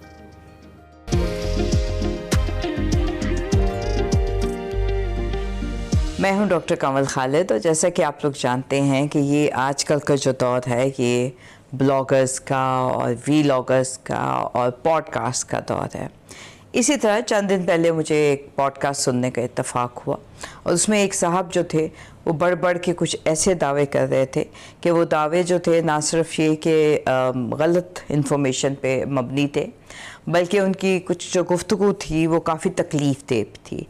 और ये गुफ्तगू हो रही थी जहांगीर नूरजहां के बारे में और उनके हवाले से कुछ ऐसे उन्होंने इंफॉर्मेशन शेयर की जिसको सुन के मुझे बड़ी शदीद हैरत हुई। और फिर आउट ऑफ क्यूरियोसिटी, मेरा तो एक ही सहारा होता है, वो होती हैं किताबें, और मैंने कुछ किताबों को देखा तो कुछ हक़ाइक़ मेरे सामने आए। वो हक़ाइक़ इतने दिलचस्प थे कि मैंने सोचा कि क्यों ना आपके साथ शेयर किए जाए। सबसे पहले तो उन साहब ने ये दावा किया कि क्योंकि नूरजहां एक बेवा खातून थी तो उन्होंने कहा कि जी इनसे पहले आज तक किसी भी मुग़ल शहज़ादे ने या बादशाह ने किसी बेवा खातून से शादी नहीं की थी। तो जब मैंने थोड़ा सा तारीख़ को खंगाला तो मुझे ज़्यादा दूर ना जाना पड़ा और मैंने ये देखा कि अकबर ने 1557 में अपना जो एक कोटियर बैरम खान की जब डेथ होती है तो उसकी बीवी सलीमा सुल्तान बेगम से शादी की। अब ये भी बात मैं आपको बताती चलूँ कि सलीमा सुल्तान बेगम जो हैं बुनियादी तौर पे बाबर की नवासी थी, जिनको के बैरम खान के साथ ब्याह गया था और एक बेवा खातून के साथ अकबर ने शादी की। उसके बाद मैं थोड़ा सा आगे तारीख़ में गई तो पता चला कि कुछ अर्से के बाद 1562 में गालिबन अकबर ने एक डिवोर्सी खातून से शादी की। ये खातून बुनियादी तौर पे आगरा के रहने वाले एक शख्स अब्दुल वासे की बीवी थी और उन अब्दुल वासे ने जब उनको तलाक दे दी तो अकबर ने उनसे शादी की। तो ये मिथ तो यहीं ब्रेक हो जाती है कि मुग़ल किसी ने भी डिवोर्सी या बेवा खातून के साथ शादी नहीं की थी। तो बहुत ज़रूरत है कि हम तारीख़ को जो है देखें और उसमें हक़ाइक़ के मुताबिक चलें। उसके बाद उन्होंने नूरजहां और जहांगीर का एक अजीब व गरीब सा नक्शा खींचा और उनको देख के यूँ महसूस हो रहा था, बल्कि उनको सुन के ये महसूस हो रहा था कि जैसे कि दो इंतहाई बाज़ारी लोग थे जिनका के काम जो है शराब पीना और अफ्यून खाना और फुहश गुफ्तगू और बहुत अखलाकियात से गिरी हुई हरकतें करने वाले ये लोग थे। और इनका कोई इस किस्म का स्टेटस या स्टैंडर्ड नहीं था जिसमें कि हम कह सकते हैं कि कोई आप समझिए ना कि पुरवकार लोग इस तरह से बिहेव नहीं करते। तो then I got curious about Noorjahan, क्योंकि हमने खातून नूरजहां एक मलका के तौर पे तो हमने उनको देखा है, सुना है, लेकिन बहुत सारे लोग ये नहीं जानते कि इन खातून की बैकग्राउंड क्या थी। बहुत सी फिल्में जो हैं वो भी इसमें रंग भरती हैं बड़ा, और वो ये शो करती हैं कि जैसे नूरजहां जो है वो किसी कबायली इलाके की थी या किसी खाना बदोश की औलाद थी। लेकिन जब मैंने इसके ऊपर तहकीक की तो मुझे पता चला कि बुनियादी तौर पे ये एक ईरान के वज़ीर थे, ग़यास बेग। ये ग़यास बेग की साहबजादी थी। और ना सिर्फ ये कि ग़ियास बेग बल्कि उनके वालिद भी जो हैं वो मुख्तलिफ़ जो ईरान के इलाके थे उनमें वो बादशाहों के काउंसलर्स भी रहे और वज़रा भी रहे। ख़ुद ग़ियास बेग जो हैं उन्होंने बड़े अहम ओहदों के ऊपर शाह तहमासप के दौर में, शाह तहमासप अव्वल के दौर में ये अपनी खिदमात हुकूमत को सर अंजाम देते रहे। इसके साथ साथ मैंने ये भी देखा कि इनकी वालदा इस्मत बेग थी। नूरजहाँ की वालदा का नाम इस्मत बेगम था। इस्मत बेगम जो हैं वो भी, उनके भी भाई और उनके भी ख़ानदान के बहुत सारे लोग जो हैं वो ईरान के शाही दरबार के साथ जो है बड़े आला ओहदों पे वो फाइज थे। 1577 में 1577 में कुछ खुदा की करनी ऐसी होती है, आपको पता है कि जो बादशाहों के जितने नज़दीक होते हैं उन पे बुरे वक्त आते देर नहीं लगते। तो ये कुछ हमें डिटेल नहीं पता चली कि ऐसा क्या हुआ, लेकिन ग़ियास बेग को अपना पूरा ख़ानदान लेके तो हिंदुस्तान की तरफ भागना पड़ा।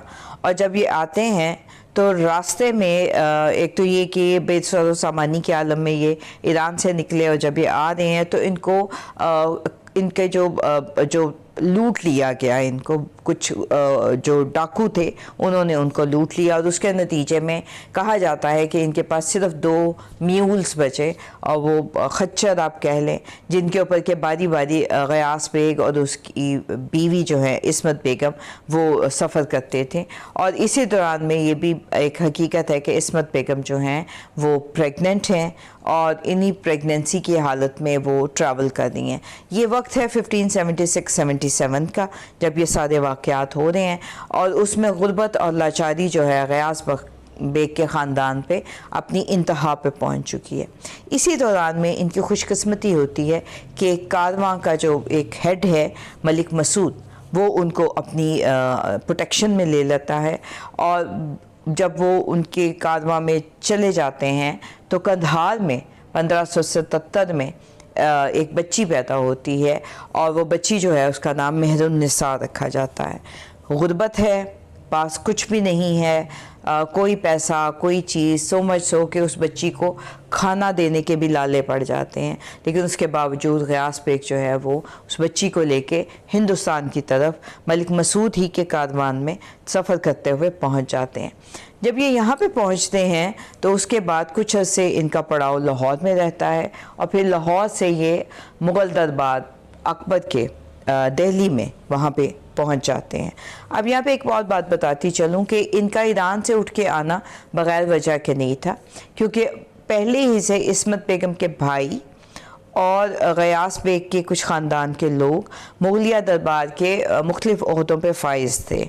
सो दे न्यू कि वहाँ पर उनके दोस्त और उनके रिश्तेदार मौजूद हैं जो इनको सपोर्ट करेंगे। और जब ये यहाँ पर आते हैं तो उसके बाद ग़ियास बेग को अकबर अपनी मुलाजमत में लेते हैं और ये 300 सवार के ये हेड बनते हैं और फिर बढ़ते बढ़ते इनकी इतनी ज़्यादा स्टेटस में इजाफ़ा होता है कि ये काबुल के जो हैं वो ट्रेजरर बने और इनको मुग़लिया दरबार की तरफ से एतमादुद्दौला का ख़िताब दिया गया। ये मैं बात कर रही हूँ नूरजहाँ जो कि उस वक़्त मेहरुन्निसा है उसके वालिद साहब की। और हालात बेहतर होने शुरू हो जाते हैं। ज़ाहिरी बात है कि फ़ाइनेंशियली ये स्ट्रॉन्ग होते हैं और फाइनेंशियली स्ट्रॉन्ग होने के साथ साथ एक जो बहुत एक इफ़ेक्टिव काम होता है वो ये कि जो इस्मत बेगम है ये अपने तमाम बच्चों की परवरिश, उनकी तालीम व तरबियत के ऊपर बहुत ज़्यादा फोकस करती हैं। और इनके बच्चों में से ही एक जो बेटा है वो आसिफ ख़ान के नाम से तारीख़ में आगे जाके मशहूर होगा। और ये 7 इनके बच्चे थे जिनमें से कि नूरजहाँ और आसिफ ख़ान इन्होंने सबसे ज़्यादा शोहरत पाई।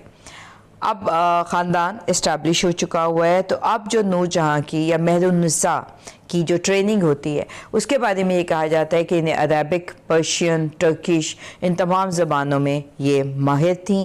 इसके साथ साथ इनको पोइट्री, लिटरेचर, म्यूज़िक और डांस की भी तालीम दी गई।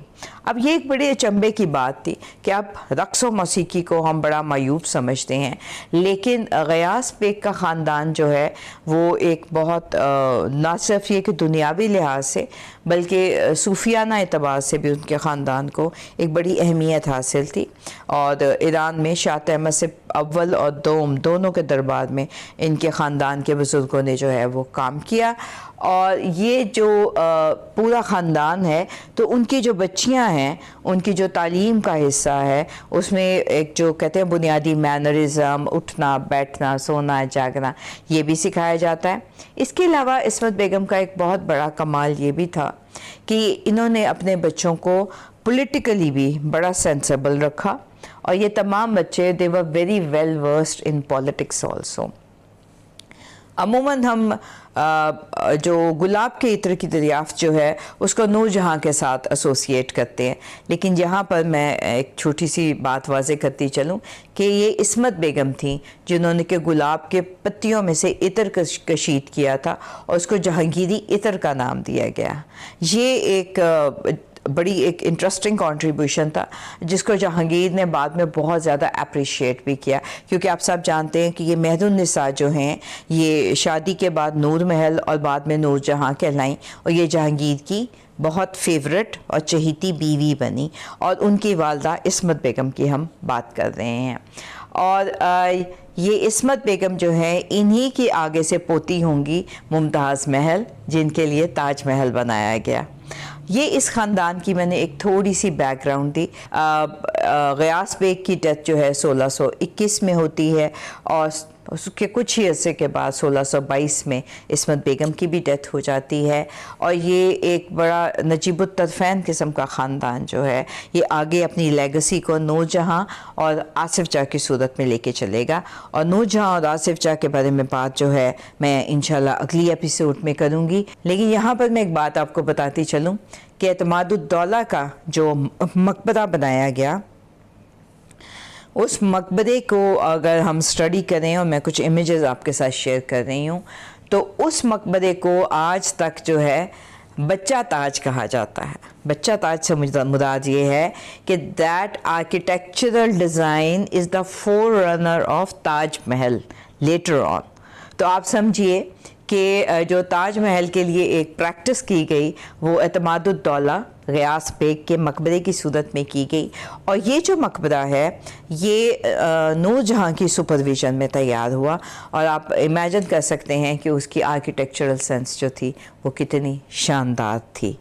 तो सुनी सुनाई बातों पे यकीन मत कीजिए, और जो ये बहुत बड़े बड़े मशहूर ब्लॉगर्स हैं और पॉडकास्ट में बैठ के जब वो बात करते हैं, मेरी उनसे बड़ी एक हम्बल रिक्वेस्ट है कि सनसनी फैलाने की खातिर जो है ये हमारी तारीख़ के बहुत बड़े नाम हैं, इनके बहुत कंट्रीब्यूशन हैं, उनके नामों पे ऐसे गंदे अल्फाज में कीचड़ मत उछालिए, और कुछ थोड़ी सी तहकीक कर लिया कीजिए, और उसके बाद जब आप बात करेंगे तो मैं यकीन रखती हूँ कि उस अच्छी और सोफिस्टिकेटेड बात के बाद भी आप मशहूर हो सकते हैं।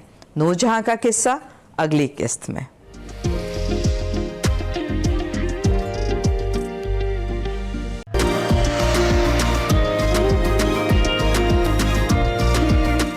बैक टू एक्सप्रेसो जनाब। अब आपकी मुलाकात हम करवाते हैं एक ऐसे इंसान से जिन्होंने दौड़ को ही अपनी ज़िंदगी का मकसद बना लिया। जी हाँ, कोयटा से ताल्लुक़ रखने वाले 24 साला मुख्तार अहमद ने मरी से सकरदू तक 540 किलोमीटर का सफ़र दौड़ कर तय किया। उन्होंने ये फासला 11 दिन और 10 घंटों में पूरा करके अल्ट्रा रनिंग में मुल्की रिकॉर्ड अपने नाम किया। और मुख्तार अहमद बगैर किसी कोच और बाकायदा तरबियत के इससे पहले भी कोयटा से ज़ियारत 100 किलोमीटर सफ़र सिर्फ 11 घंटों में तय कर चुके हैं। आपको ये भी बताएं कि कोयटा से बोलान तक भी 10 घंटे में दौड़कर तवील फासला तय करने का रिकॉर्ड इन्हें हासिल है। और मजीद हम उन्हीं से जान लेते हैं कि वो दौड़ते क्यों हैं। इस वक्त मुख्तार अहमद हमारे साथ मौजूद हैं।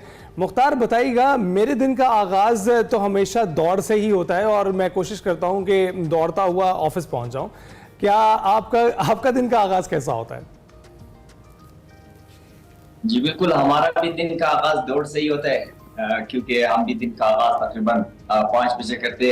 नमाज पढ़ने के बाद उसके बाद हम अपना जो रूटीन है हम उसको फॉलो करते। अच्छा, ये बताइएगा कि सबसे पहले कि दौड़ने का फैसला कब किया और क्यों किया? क्योंकि अमूमन ऐसा होता है कि लोग जो दौड़ते भी हैं वो इतना तवील सफर अल्ट्रा रनिंग नहीं कर सकते। अल्ट्रा रनिंग की तरफ आप कैसे गए? जी देखिए, जो दौड़ का कैरियर था इसमें तकरीबन हमें 4 से 5 साल लगे थे, मगर जो अल्ट्रा रनिंग में हमने कदम रखी तो ये 2 साल पहले हमें पता चला कि अल्ट्रा रनिंग भी कोई गेम है। तो अल्ट्रा रनिंग के बारे में उसके बाद हमने ये स्टडी करना शुरू की। तो अल्ट्रा रनिंग हमें जो है एक ऐसा मुनफरिद गेम लगा जिसमें सिर्फ आप जिस्म को ट्रेन नहीं करते हो बल्कि आपका जो मेंटली लेवल होता है उसको भी आप जो है आप जो है उसको भी मतलब आजमाते हो। जी अच्छा मुख्तार, मतलब मैं तो अभी तक वहीं फंसी हुई हूँ कि लोग तो सुबह की वॉक करने से हेजिटेट करते हैं, हिचकिचाते हैं, और ऐसे में आप कई दिनों और घंटों तक कैसे दौड़ लेते हैं? तो आपने दौड़ने का सोचा कैसे कि भाई अब मैंने दौड़ना है? और इसमें आपने अल्ट्रा रनिंग की भी बात की, कितनी देर से पहले से आप रनिंग जो है वो कर रहे थे और फिर आप अल्ट्रा रनिंग की तरफ आए? जी मैंने 2 साल मैंने जो है वैसी आर्म रनिंग की है जो ट्रैक पे की जाती है, ट्रैक एंड फील्ड जिसको कहते हैं। और उसके बाद जो है हम अपने जो अल्ट्रा रनिंग है हम इसकी तरफ आए, ये क्योंकि अल्ट्रा रनिंग जो है ये एक मुनफरिद गेम है दुनिया में और दुनिया के सख्तरीन गेमों में शुमार होता है। और जैसे कि मैंने पहले कहा था कि इसमें जो है सिर्फ आपका फिजिकल नहीं बल्कि आपका जो मेंटली लेवल का जो टफनेस होता है वो आप इसको आप अपने को आजमाते हो इसमें। तो ये एक मतलब पाकिस्तान में मुनफरिद गेम और मेरा ख्वाहिश था कि मैं जो है इसको पाकिस्तान लेके आऊँ। अच्छा, ये आप बताएं कि 11 दिन 10 घंटे ये सफ़र जो आपने तय किया है किस तरह से किया? ब्रेक्स कैसे लेते थे और आराम कैसे करते थे? क्योंकि रनिंग के लिए आपको रिकवर करने की बहुत ज़रूरत होती है। जी बिल्कुल, ये प्रॉपर वर्क था। इस पे हमें जो है ये साल लगा था इसको जो है तरतीब देने में। तो इसमें क्योंकि आपका जो स्टडी है वो मस्ट है, क्योंकि ये जो है एक साइंस भी मुंसलिक गेम है। इसमें आपको पता होना चाहिए कि आप कितने किलोमीटर दिन के कर सकते हो, तो आपको क्या डाइट की जरूरत है। तो इसी हिसाब से हम जो है अपने ये किलोमीटर जो हम करते इसका भी हम जो है मतलब इस तरह अंदाजा लगा लेते हैं। जैसे अभी हम लोगों ने रिसेंटली मरीज से कर दो जो हम लोगों ने किया था, ये हम लोगों ने 60 किलोमीटर ये हम लोगों ने पर डे किया था। और जहां पर हमारा 60 किलोमीटर पूरा होता तो वहां पर हम जो है या हमें अगर कोई होटल मिलता तो हम होटलिंग कर लेते, या अगर मतलब इस तरह का कोई कैंप वाला जगह मिलता तो हम कैंपिंग करते हैं। अच्छा, तो मुख्तार इतना ये जो दौड़ने का सफ़र था आपका, ये कितना चैलेंजिंग रहा आपके लिए और क्या क्या मुश्किलात आपको फेस करनी पड़ी?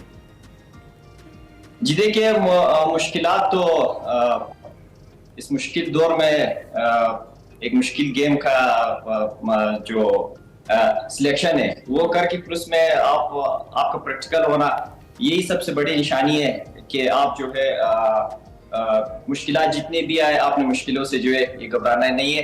तो मुश्किलात जो है हमें बिल्कुल ट्रेनिंग से ही हमें मुश्किलात आए थे। अच्छा, तो ट्रेनिंग के बाद जब हम लोगों ने इसको ये प्रैक्टिकल करने का कोशिश की तो इसमें जो है हमारे पास कोई इस तरह का सामान नहीं था जो एक प्रोफेशनल अल्ट्रा रनर के पास होनी चाहिए। हमारे पास ना डॉक्टर थे ना न्यूट्रिशनिस्ट थे, तो इस तरह का मतलब हम लोगों ने बिल्कुल बगैर किसी बिल्कुल आप लोग बैरियर्स तोड़ते चले जा रहे हैं। हमारे खिलाड़ी जो हैं माशाल्लाह, आपसे जो उम्मीदें हैं आप हमारे तवक्कुआत से भी आगे बढ़ रहे हैं। मुख्तार, ये बताइएगा कि हम देख रहे हैं कि आपकी वीडियो कोई मुसलसल बना रहा है, ये कौन है? जी ये मेरा एक कैमरामैन है जिसको मैंने तकरीबन 7 महीने अपने साथ इसको ट्रेनिंग दी है। अच्छा, ये तो भी दौड़ते हैं आपके साथ मुख्तार? इनका भी काम यही है आपके साथ दौड़ते रहें ये भी?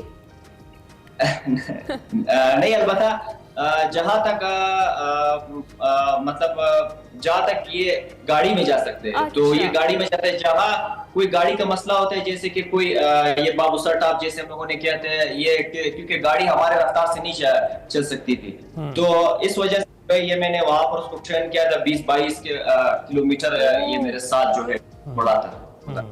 ये भी एजाज आपके साथ है कि आपने अपने कैमरामैन को भी ट्रेन कर लिया कि वो भी आपके साथ दौड़े। अच्छा, मुझे ये बताएं कि जो इतना तवील सफ़र था, रास्ते में मिलने वाले लोगों का रिस्पांस आपके लिए कैसा था, कितने वेलकमिंग थे वो, और सबसे ज़्यादा आपने दौड़ते हुए कौन सी जगह जो है खूबसूरत पाई?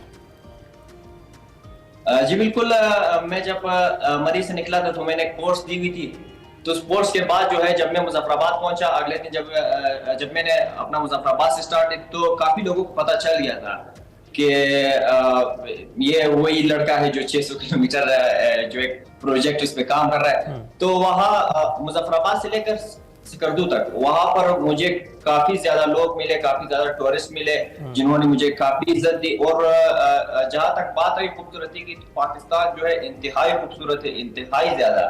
तो मतलब ऐसा कोई जगह नहीं है मैं जिसको मेंशन कर सकूं, पाकिस्तान पूरी खूबसूरत है। अच्छा, ये बताइएगा कि मेरे जैसे रनर्स जो अभी 5 किलोमीटर भागते हैं, 10 किलोमीटर, ज़्यादा से ज़्यादा 15 या 22 किलोमीटर भाग लेते हैं, जो कि हाफ मैराथन कहलाती है, क्या तजवीज़ देंगे? क्योंकि हमें ये पता है कि आपके फेफड़े या दिल की पंप करने की जो स्पीड है उसमें तो कोई ख़ास फ़र्क नहीं पड़ता है, ये असल में आपके टांगों के मसल्स हैं जो इम्प्रूव हो रहे होते हैं वक्त के साथ साथ। तो क्या ऐसा ही है या कोई ख़ास रजीम फॉलो करनी पड़ती है?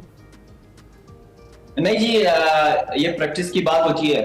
जितना आप प्रैक्टिस करते हो उतनी आपकी बॉडी जो है वो तैयार होती है। चाहे आप बॉडी को मतलब जिस भी एंगल से तैयार करो, क्योंकि अल्लाह ताला ने बॉडी को ऐसा बनाया हुआ है कि आप इसको जहां पर मोड़ो ये वहीं पर मोड़ता है। तो ये टोटल प्रैक्टिस की बात है। अगर आप 5 किलोमीटर करते हो तो अगर आप इसको बढ़ाना चाहते हो तो आप जो है ये नहीं है कि मतलब आपने एक दिन 5 किलोमीटर के अगला दिन 10 किलोमीटर, ऐसे नहीं होता है। ये 5 किलोमीटर को आपने जो है पहले लेके जाना होता है महीने तक, फिर उसके बाद आपने टाइम एवरेज को कम करना होता है अपना। मतलब जैसे कि आप 5 किलोमीटर कर रहे हो 20 मिनट में, तो आपने 5 किलोमीटर करना है अगले 17 मिनट में।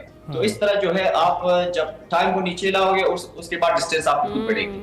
सही है। अच्छा मुख्तार, आगे क्या प्लान्स हैं, फ्यूचर के क्या प्लान्स हैं? मैं तो सोच रही हूँ कि अगली खबर हम यही दे रहे होंगे कि भागते भागते बॉर्डर क्रॉस कर गए हैं आप।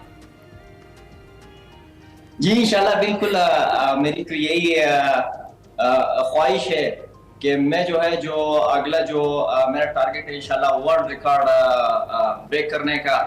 तो वो जो है अगर मुझे कोई इस तरह का सपोर्ट मिला, जैसे मुझे ये मरी टू सिकरदू वाले में कोई लोकल स्पॉन्सर मिला था, तो इस तरह अगर मुझे कोई स्पॉन्सर मिला या हुकूमती सतह पर कोई सपोर्ट मिला तो इंशाल्लाह जो 6000 किलोमीटर 110 दिन में इंशाल्लाह मेरी कोशिश है कि मैं इसको। तो अभी तक आपको गवर्नमेंट से किसी ने अप्रोच किया है, वैसे सूबाई हुकूमत की जानिब से किसी ने अप्रोच किया है, या फिर लोकल जो स्पॉन्सर आप बता रहे हैं उसी के तहत आपने ये अपना सफर तय किया? जी मुझे तो बिल्कुल सरकार की तरफ से जो है अभी तक किसी ने अप्रोच नहीं किया, तो इस बात की दुख भी होती है। तो कभी कभी ऐसा लगता है कि शायद हम बलूचिस्तान के इस वजह से जो कोई हमें इस तरह अप्रोच नहीं करता। नहीं, आप हमारे हैं, आप बलूचिस्तान के नहीं, पाकिस्तान के हैं आप, और हमारे खिलाड़ी आप सिर्फ शिकवा नहीं कर रहे, हर सूबे से खिलाड़ी शिकवा कर रहे हैं, कहीं के भी हैं, चाहे वो क्रिकेटर्स हैं, अब तो क्रिकेटर्स के शिकवे भी सामने अली, लेकिन सबको यही मशवरा दे रहे हैं और एक्सप्रेसो के थ्रू हम भी यही कहेंगे कि आपने हिम्मत नहीं हारनी, आप लगे रहें, काम करते रहें और यूं ही दौड़ते रहें, और अल्लाह करे कि आपकी ये जो उम्मीद है, ये जो ख्वाब है, ये जल्द पूरा हो और आप मुल्कों घूमें। मुख्तार अहमद, बहुत शुक्रिया इस हवाले से आपने आगाह किया कि अल्ट्रा रनिंग किस तरह की जा सकती है। जो लोग रनर्स हैं, पहले से रनिंग कर रहे हैं, अपना ख्याल रखते हैं, वो किस तरह से कर सकते हैं, और जो एथलीट्स हैं जो इसको बाकायदगी से अपना रोज़गार भी बनाना चाहते हैं, या अगर रोज़गार नहीं तो अपना शौक पूरा करना चाहते हैं, वो कैसे दौड़ें। बहुत शुक्रिया, आपने इस हवाले से आगाह किया। इसके साथ इंपॉर्टेंट यही भी अली के जाते जाते मैं भी ऐड कर दूं कि स्पॉन्सर्स भी कुछ देखें भाई, बाद में आपका ही नाम चलेगा। जो लोकल स्पॉन्सर्स हैं उनके भी इस तरफ ध्यान की है, उनके भी इधर मुतवज्जो होने की बड़ी ज्यादा जरूरत है। और अल्ट्रा रनर्स बहुत कम हैं। एग्जैक्टली। इसके साथ ही हम छोटी सी ब्रेक पर जाते हैं, आपने कहीं नहीं जाना। वेलकम बैक टू एक्सप्रेसो जनाब। क्रिकेट लवर्स के लिए हमने कहा ज़रा बात कर लें, जो अपडेट जिसका हमने आगाज़ में प्रोग्राम के जिक्र किया था उस पर ज़रा तफसीली बात कर लेते हैं, उसकी वजूहात क्या बनी हुई। बाबर आजम ने कौमी वाइट बॉल क्रिकेट टीम की कप्तानी से इस्तीफ़ा दे दिया है, और बाबर आजम ने अपने इस्तीफ़े में ये लिखा है कि वो कप्तानी छोड़ने के बाद बतौर खिलाड़ी किरदार अदा करने और जो अपनी जिम्मेदारियाँ हैं वो पूरी करने के लिए तैयार हैं। वो अपनी परफॉर्मेंस पर तवज्जो देना चाहते हैं। उन्होंने मज़ीद भी ये कहा कि गुज़िश्ता माह उन्होंने PCB और टीम मैनेजमेंट को बता दिया था इस टीम की क़यादत करना मेरे लिए एजाज़ की बात रही, लेकिन लेकिन अब वक्त आ गया है फाइनली कि मैं कप्तानी से दस्तबरदार हो जाऊं और अपना जो गेम है, अपना जो खेल है, उस पर तवज्जो मरकूज़ करूं। बाबर आजम की क़यादत में अगर हम मैचेस की बात करें तो पाकिस्तान ने 43 वनडे मैचेस खेले हैं, 26 में जीत, 15 में शिकस्त हुई है। 85 T20 खेले, 48 जीते हैं, 29 में शिकस्त हुई। और बाबर की क़यादत में पाकिस्तान ने 44 टेस्ट खेले हैं, 26 जीते हैं जिनमें और 15 में शिकस्त हुई है। तो क्या मुमकिन वजूहात हो सकती हैं बाबर के इस फैसले के हवाले से? इसी के लिए हमारे साथ स्पोर्ट्स तजज़ियाकार यूसुफ अंजुम मौजूद हैं। बहुत शुक्रिया। कैसे हैं आप? बिल्कुल ठीक ठाक, आप लोग सुनो। तो यूसुफ भाई बताइएगा, ये क्या सूरत हाल बन रही है इस वक्त? बाबर आजम भी मुस्ताफ़ी हो गए, मोहम्मद यूसुफ भी मुस्ताफ़ी हो गए, और यानी बाबर आजम ने कप्तानी का ओहदा छोड़ा है। क्या इन फैसलों में कोई तालमेल नजर आ रहा है, या आपको लगता है कि ये इंडिपेंडेंट इवेंट्स हैं और एक मायूसी की लहर है खिलाड़ियों में और जो मैनेजमेंट है उसमें? देखिए, पाकिस्तान क्रिकेट का ये खासा है कि चाहे वो मैदान में परफॉर्म करें या मैदान से बाहर, हमेशा वो खबरों में रहते हैं। चाहे आप मैदान में परफॉर्म नहीं कर रहे तो खबरों में यकीनी तौर पर वो परफॉर्म कर रहे हैं। मोहम्मद यूसुफ का इस्तीफा लेवल ही और है। बिल्कुल लेवल ही और है। पाकिस्तानी टीम का कुछ भी किसी वक्त कुछ भी हो सकता है पाकिस्तान की क्रिकेट में। पहले मोहम्मद यूसुफ का इस्तीफा आया सिलेक्शन कमेटी के हवाले से कि उनके मामलात और जो कोचेज़ उनके साथ जो तालमेल होना चाहिए वो नहीं हो पा रहा। खिलाड़ियों के हवाले से उनसे जो मुशावरत होनी चाहिए थी, जिस तरह की चीज़ें होनी चाहिए थी बतौर सेलेक्टर, उस तरह उनसे काम नहीं लिया जा रहा था। और इस बात की मैं खुद गवाही दे सकता हूँ कि अक्सर मामलात में जब हम उनसे रब्ता करते थे कि ये जो कोचेज़ की जो खिलाड़ियों का इंतखाब हुआ है तो इसके हवाले से बताएं क्या इसके पीछे लॉजिक थी, तो उनका ये कहना था मुझे तो पता ही नहीं है, ये तो PCB हुकाम और कोचेज़ ने खुद मिलकर फहरिस्त तैयार की है। और इस तरह का मामला अब बाबर आजम के साथ भी था। आपको याद है कि T20 वर्ल्ड कप में जिस तरह पाकिस्तान की टीम की परफॉर्मेंस ख़राब रही, उसके बाद एक तनकीद शुरू हुई। हेड कोच गैरी क्रिस्टन ने भी ये रिपोर्ट दी थी कि बाबर आजम को अब T20 की कप्तानी से हटा देना चाहिए और उनकी जगह नया कप्तान लाना चाहिए। तो ये नया इशू नहीं है, ना कोई सरप्राइज़ इनका ये डिसीजन नहीं था, लेकिन टाइमिंग पर थोड़ी सी बात ज़रूर हो सकती है कि बाबर आजम ने जब इंग्लैंड की टीम हमारे यहाँ पहुंची है उसके ठीक 2 घंटे पहले उन्होंने अनाउंस कर दिया कि वो कप्तानी से इस्तीफा दे रहे हैं। तो ये थोड़ा उनको ख्याल रखना चाहिए था कि मेहमान टीम यहाँ आ रही है तो आप इस तरह की नई कंट्रोवर्सी पाकिस्तान पूरी दुनिया को दे रहे हैं कि बाबर आजम ने कप्तानी छोड़ दी है। तो इसके पीछे दो माह का अरसा था, क्योंकि 2 माह पहले बाबर आजम ने PCB को ये कह दिया कि वो कप्तानी छोड़ने के लिए तैयार हैं। लेकिन जो गैरी क्रिस्टन है, जो हेड कोच हैं वाइट बॉल टीमों को, वो ये चाह रहे थे कि बाबर आजम सिर्फ वनडे टीम की कप्तानी तक महदूद हो जाएं। T20 की कप्तानी हम किसी और को सौंप देते हैं। तो इस पर उन्होंने काफ़ी कायल भी करने की कोशिश की बाबर आजम को कि आप इस बात पे कायल हो जाएं कि आप बतौर वनडे टीम के कप्तान उसको जारी रखें और T20 से अलग हो जाएं। लेकिन बाबर आजम की ये ख्वाहिश थी कि उनको दोनों फॉर्मेट का कप्तान होना चाहिए और लंबे अरसे के लिए होना चाहिए। जबकि गैरी क्रिस्टन ये चाहते हैं कि अब जो T20 वर्ल्ड कप आगे हो रहा है 2026 में, उसके लिए एक नई टीम तैयार की जाए जो यंगस्टर पर मुश्तमिल हो। और उसके लिए बाबर आजम का उसमें होना ज़रूरी भी नहीं था कि उनकी जो प्लानिंग थी उसमें T20 की उसमें बाबर आजम फिट नहीं हो सही है। तो यूसुफ साहब, हम तो बड़ी सर्जरी की बातें सुन रहे थे, कोई बहुत मेजर सर्जरी होनी है और ये सारा कुछ होना है, वो सर्जरी तो होती हुई दिखाई नहीं दी। अलबत्ता हमने देखा है इस तरह से प्लेयर्स और सिलेक्टर, चीफ सिलेक्टर खुद ही इस्तीफे देके जाते जा रहे हैं। इसकी मेजर रीज़न किस चीज़ को समझ? सर्जरी उसकी है ना, उसकी वजह यह है कि सर्जरी PCB चेयरमैन के पास तो है नहीं कोई ऐसा हथियार कि जिससे वो सर्जरी कर सके, क्योंकि पाकिस्तान के पास ज़्यादा चॉइसेस ही नहीं है। हमारे पास वो टैलेंट ही नहीं है जो मुतबादल के तौर पर तैयार किया गया हो, चाहे वो कप्तानी के हवाले से बात की जाए। दावा तो उन्होंने किया था, फिर बाद में उन्होंने एक्सक्यूज खुद ही रख दिया था कि पूल में प्लेयर्स होंगे तो फिर हम चूज करेंगे ना। वो कहते हैं जिस तरह सियासतदान अपना बयान देते हैं ना जलसों में, इस तरह का एक सियासी बयान था उस वक्त, क्योंकि कौम ये सुनना चाह रही थी कि टीम को तब्दील किया जाए, क्योंकि हारने के बाद तो सब गुस्से में थे और ये चाहते थे कि कप्तान भी चेंज हो, नई टीम को लाया जाए। तो ऐसी बातें यकीनी तौर पर कौम को खुश करने के लिए उन्होंने भी की थी कि हम सर्जरी करेंगे, लेकिन सर्जरी अभी तक तो हो नहीं पाई क्योंकि उनके पास यकीनी तौर पर चॉइसेस ही नहीं है। तो जो एक खला था कोचेस के दरमियान, कप्तान के दरमियान, वो चीज़ें अब उभर के सामने आ रही हैं। पहले मोहम्मद यूसुफ मुस्ताफ़ी हुए, उनके जो मामला थे वो ठीक नहीं चल रहे थे। अब बाबर आजम का इस तरह से जाना यकीनी तौर पर एक अच्छी चीज़ नहीं है पाकिस्तान की क्रिकेट के लिए, लेकिन उम्मीद की जा सकती है इस तरह के फैसलों के बाद अब PCB भी कुछ समझदारी से काम लेगा और जो नए लोग आएंगे वो क्रिकेट को ठीक करने की कोशिश भी करेंगे। गैरी क्रिस्टन के हवाले से आपने कहा कि ये भी सोचा जा रहा था कि एक टीम के लिए बाबर आजम को उससे निकाल दिया जाए, लेकिन आप क्या सोचते हैं, क्या अगर ऐसा किया जाए जिसमें कोई रोल मॉडल मौजूद ना हो, कोई ऐसा खिलाड़ी जो पहले से नाम बना चुका हो, तो ऐसी टीम क्या कहलाएगी? वो तो पाकिस्तान ए नहीं कहलाएगी, क्योंकि अगर आपके पास पहले से ऐसे खिलाड़ी मौजूद नहीं हैं जो टीम को लेकर चलते रहें, तो फिर तो टीम की क़यादत और टीम के खिलाड़ी आपस में उनका क्या तालमेल होगा? देखें, पाकिस्तान टीम को ठीक करने के लिए बेहतर फैसले करने की ज़रूरत है और मैं समझता हूँ कि ये बाबर आजम का अच्छा फैसला कि उन्होंने टाइमिंग ठीक नहीं, पहले भी बात की कि टाइमिंग उनको ज़रा अगर ये इस्तीफ़ा उन्होंने देना था तो पहले दे देना चाहिए था, लेकिन अब उनके लिए अच्छा मौका है कि वो अपनी बैटिंग पर तवज्जो दें।